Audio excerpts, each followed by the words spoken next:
Hello, tudo bem com você? Seja bem-vindo a mais um vídeo do canal. Eu sou o professor Álvaro Cândido e neste vídeo eu vou falar sobre vento. Vamos lá? Então, vento é a movimentação do ar atmosférico em relação à superfície terrestre. Então, essa movimentação de massa de ar atmosférico quando a gente relaciona à superfície terrestre, que é onde nós estamos, onde estão as plantações. Então, quando nos referimos a vento, tem que ter essa comparação, tá? O balanço de energia, lembrando que balanço de energia depende da radiação solar. Então, o balanço de energia gera diferenças de pressão e mantém a atmosfera em contínuo movimento. Então, a radiação solar que chega na atmosfera aquece as massas de ar, essas massas de ar elas vão ter diferentes volumes, consequentemente diferentes densidades e também vão ter diferentes pressões. E essas diferenças de pressões é o que vai causar a movimentação dessas massas de ar. Isso para buscar o equilíbrio. Então, a massa de ar ela passa de um ponto de maior pressão para um ponto de menor pressão, buscando o equilíbrio. O ar mais aquecido, né, então ele torna-se menos denso, porque quando aquece o ar, ele expande. Então, lembrando que a densidade é massa por volume, né? Essa que é a continha. Então, quando aquece o ar, a massa permanece a mesma, porém o volume aumenta. Então, a massa, por um volume maior, vai diminuir a densidade. Como diminui a densidade, esse ar vai subir e vai ceder espaço para o ar mais denso. Então, isso é um dos conceitos que mostra que vai sempre haver essa movimentação devido, né, tudo começa aqui pela energia que chega até a atmosfera. Então, estimativas falando, então, se fala muito, estou falando da velocidade, né? Tem outros vídeos que eu tratei da importância da velocidade, que relaciona com evaporação, com transpiração e assim com evapotranspiração, mas é importante mensurar, né, a velocidade. Então, tem estimativa da velocidade do vento sobre uma superfície vegetada. Então, para essa estimativa, é considerado então a rugosidade, né, ou seja, o atrito da superfície, pois essa rugosidade ela influencia na velocidade do vento até 500 metros de altura. Então, assim, imaginar uma lavoura, né, uma lavoura com determinada cultura, ou até mesmo com uma floresta. Então, essa vegetação ela interfere na velocidade do vento até 500 metros de altura, ou seja, a velocidade do vento, se for medida até 500 metros de altura, tem interferência da vegetação na superfície do solo.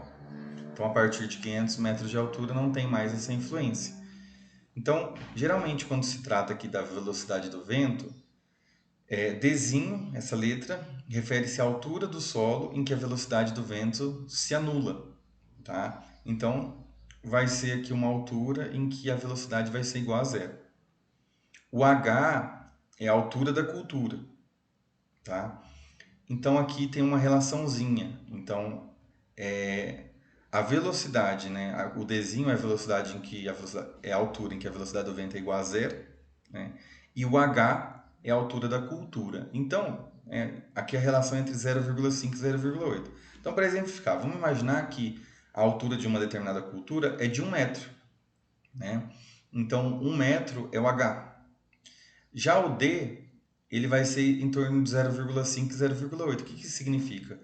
Então, se o H é 1, o D vai ser 0,5. Se o H é 1 metro, o D vai ser 0,5 metros até 0,8 metros.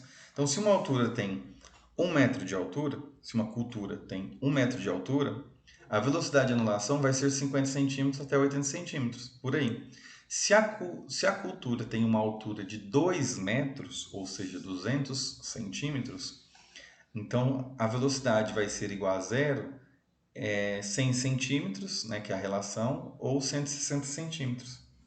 Tá? É só substituir aqui a equação para descobrir essa altura. Tá? Então, veja bem, aqui é D dividido por H igual 0,5 ou 1,8. Essa variação. Então, se eu quero descobrir o D, o que eu estou fazendo aqui? Eu estou substituindo o valor de H. Então, D dividido por H é igual, vou considerar aqui, 0,5.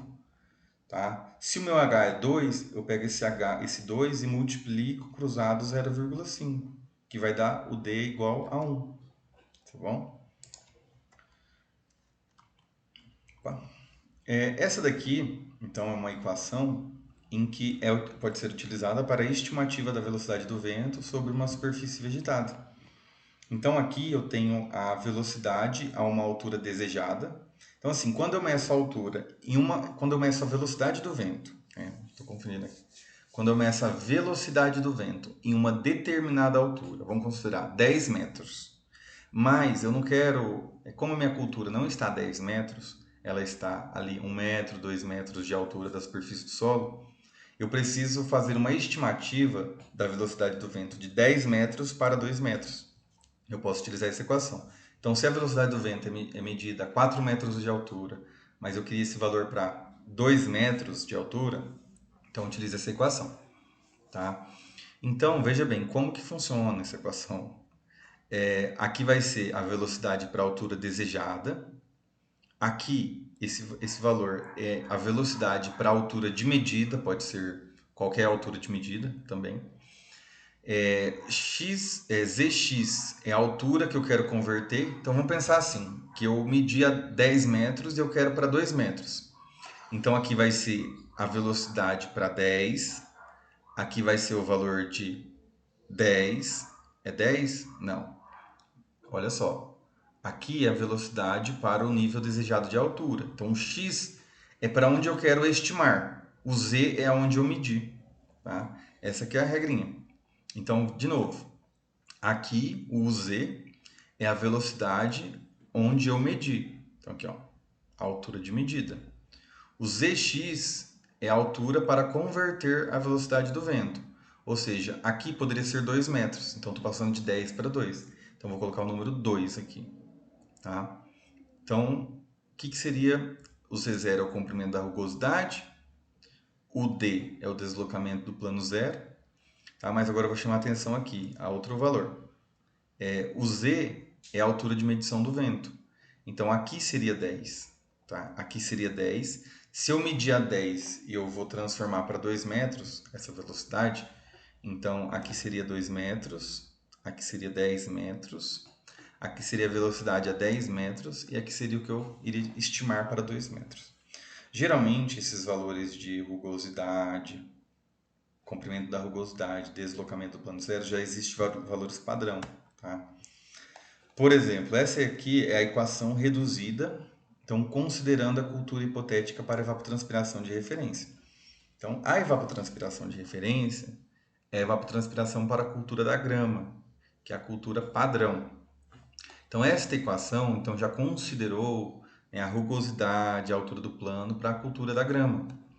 Então, veja bem, essa equação ela é utilizada, então, quando se tem um valor de velocidade medido a uma determinada altura e faz a transformação para 2 metros de altura.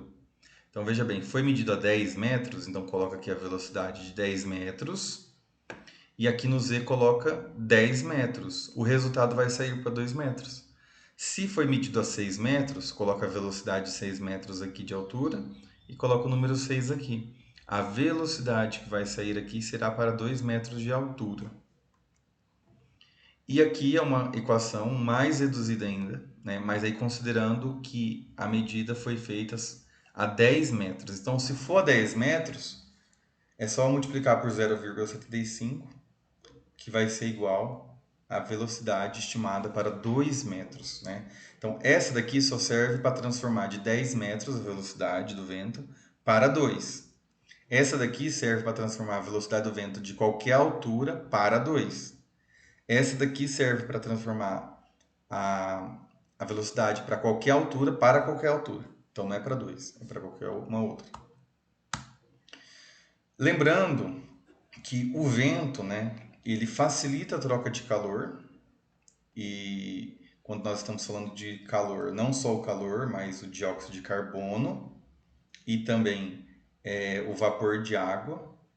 Então, já expliquei que o vento, né, quando a planta ela está perdendo água para a atmosfera, se não há vento, uma camada em torno da folha ela começa a ser saturada. O vento, quando ocorre o vento, ele retira essa camada saturada e dá espaço para uma outra camada de ar com menos umidade, e isso facilita a troca de calor. Então o vento ele resfria as plantas, né, por essa troca dessa massa quente.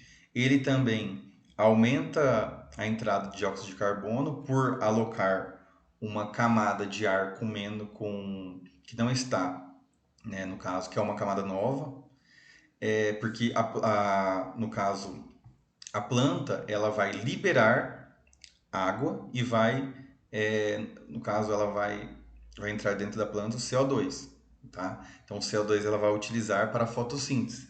Então, como a planta utiliza o CO2, se vem uma camada nova, vai vir com maior suprimento de CO2. Então, também tem essa função, não é só a água, a transpiração, é também relacionar com o carbono. E também ajuda na polinização das plantas, o vento. Mas também o vento ele pode causar o acamamento das plantas, que é o tombamento, queda de flores e frutos, o que não é vantajoso, quebra de galhos, arrancamento de plantas e disseminação de doenças. Então, os esporos das doenças podem ser levados pelo ar por ter um peso leve e disseminar a doença de um local para outro.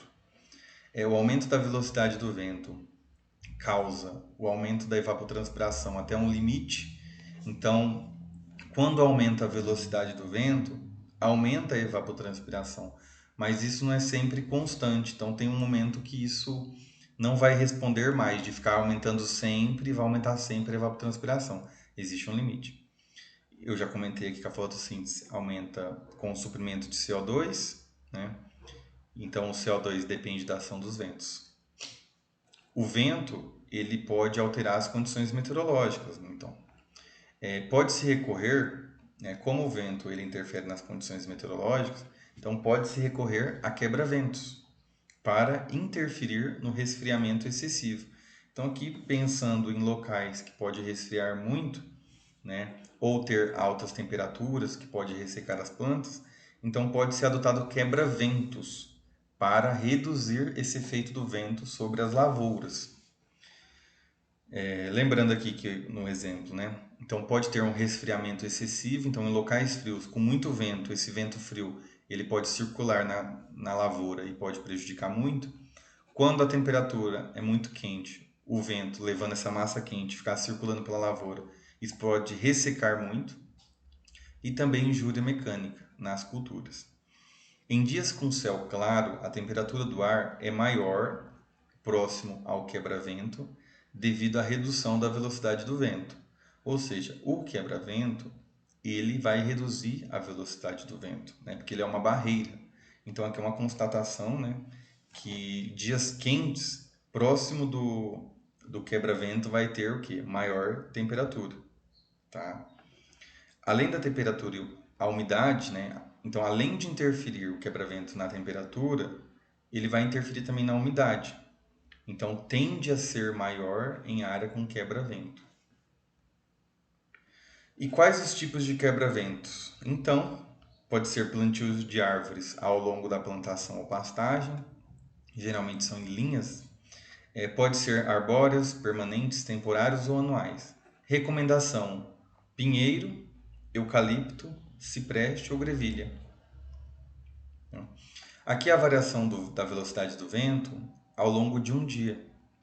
Então aqui nós temos a medida a 2 metros de altura, que varia aqui de 2 metros por segundo até 3. Então aumenta a velocidade meio-dia e diminui depois. Então o pico é meio-dia. A 13 metros de altura, então perceba que vai ter uma maior velocidade. Por que maior velocidade? Mais alto. Porque vai ter menos efeito da rugosidade. Então, vai ter uma maior velocidade aqui e o pico também a 13 metros, meio-dia. E a 28 metros vai ter o pico também meio-dia e uma maior velocidade porque menor rugosidade, efeito da rugosidade. Tá? Agora interessante, né? Por que que meio-dia tem a maior velocidade do vento? Isso devido às horas mais quentes. Então, horas mais quentes vai ter alteração da pressão da massa de ar. Isso vai causar, né? Então, a movimentação. Então, está relacionado, né, a velocidade do vento com a radiação solar, que cria gradientes de pressão atmosférica. O que é esse gradiente? Essa variação. E já aqui é a velocidade do vento para um ano, né? Então aqui nessa linha de baixo, nessa linha aqui que tem uma variação, é a média para a cidade de Ribeirão Preto, essa daqui, e aqui acima é a média para o Rio de Janeiro, tá? Então perceba que a velocidade média para Ribeirão Preto é próxima aqui de 1,7 e para o Rio de Janeiro 3,2, tá? Só que vamos acompanhar agora a variação. Em Ribeirão Preto, São Paulo, há um aumento aqui em julho e outubro tem a maior velocidade, né? Depois cai aqui, mantém mais ou menos padrão. Já no Rio de Janeiro tem um aumento maior, a maior velocidade do vento é alcançada aqui em novembro, dezembro, tá? Observação aqui, apesar de ter uma diferença do pico entre as duas cidades, é próximo do final do ano, né? Esse pico. Aqui novembro, dezembro, aqui outubro, novembro, dezembro. Então são os meses mais quentes, né, no Brasil. Então essa foi a referência utilizada para este vídeo. Espero que você tenha gostado. Se você gostou, dá uma curtida e até o próximo vídeo.